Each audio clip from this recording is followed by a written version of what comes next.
Hi viewers, இன்றைக்கி வந்து ஒரு சாக்லேட் க்ரீம் கேக் பண்ணலாங்க.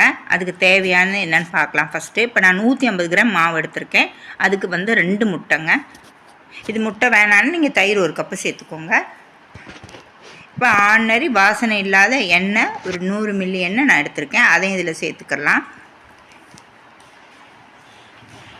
இதோட வந்து நாட்டு சர்க்கரை அந்த 150 கிராம் மாவு எடுத்துனேன். அதே இதில் வந்து 125 கிராம் நான் மெஷர்மெண்ட் பண்ணி எடுத்திருக்கேன். அதையும் இதில் சேர்த்துருக்கேன்.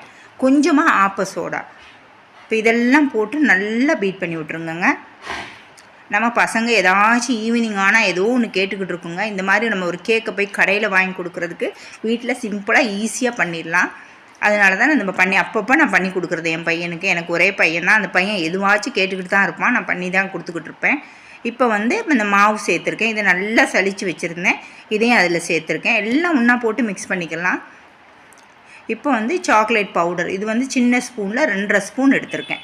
உங்களுக்கு கொஞ்சம் நல்ல கருப்பாக வேணும் அப்படின்னா இன்னும் ஒரு ஸ்பூன், ஒரு 3.5 ஸ்பூன் போட்டுக்கோங்க 150 கிராம் மாவுக்கு.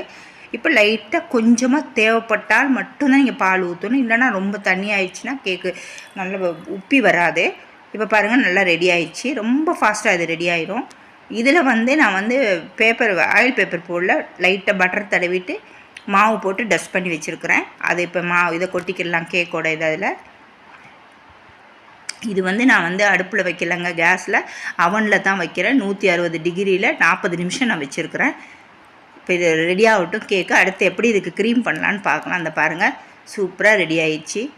ஈஸியாக கம்மியான ரேட்டு சாமான் வச்சு நான் பண்ணியிருக்கிறேன். இது வந்து ஒரு 50 கிராம் பட்டர், அதை நான் வீட்டில் செய்கிற பட்டர் தான், அதையே சேர்த்துருக்குறேன். இப்போ இதில் வந்து 150 கிராம் நான் அங்கே ஏற்கனவே சுகர் எடுத்திருந்தேன். இதில் 100 கிராம் சுகர் நல்லா ஐசிங் சுகர் மாதிரி நல்லா அடித்து எடுத்துருக்கிறேன். கொக்கோ பவுடர் ஒரு 7 ஸ்பூன் எடுத்துருப்பேன். நான் வச்சுருக்க சின்ன ஸ்பூனில் 7 ஸ்பூன் எடுத்துருக்கேங்க. இப்போ இதெல்லாம் சேர்த்து நம்ம வந்து நான் மிஷினில் பீட் பண்ணுறேன். நீங்கள் வந்து கையிலேயே நீங்கள் மிக்ஸ் பண்ணிக்கலாம்.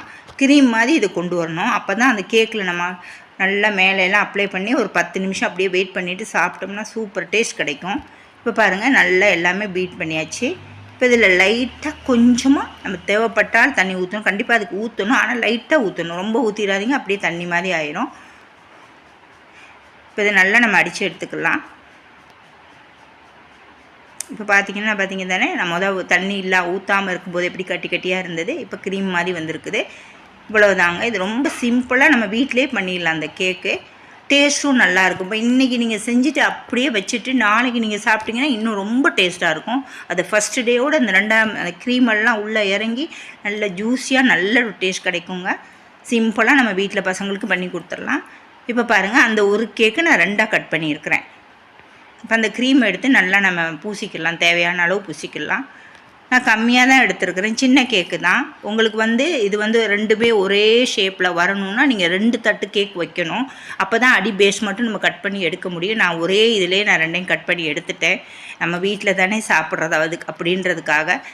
இப்போ அந்த மேலே உள்ள மிச்ச க்ரீமே அதிலே நம்ம அப்ளை பண்ணிக்கலாம்.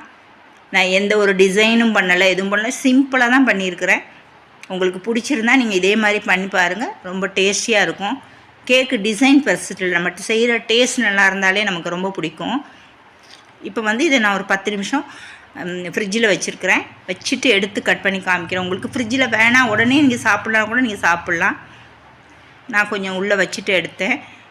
இப்போ பாருங்கள், நான் கட் பண்ணி உங்களுக்கு காமிக்கிறேன். பார்த்திங்கன்னா எவ்வளோ ஒரு நல்லா இருக்குது பாருங்கள். இதையே நீங்கள் நாளைக்கு இப்போ இன்றைக்கி செஞ்சுட்டு நாளைக்கு சாப்பிட்டீங்க இன்னும் நல்ல டேஸ்ட் உங்களுக்கு கிடைக்கும். வீடியோட எண்டுக்கு வந்தாச்சுங்க. தேங்க்ஸ் ஃபார் வாட்சிங்.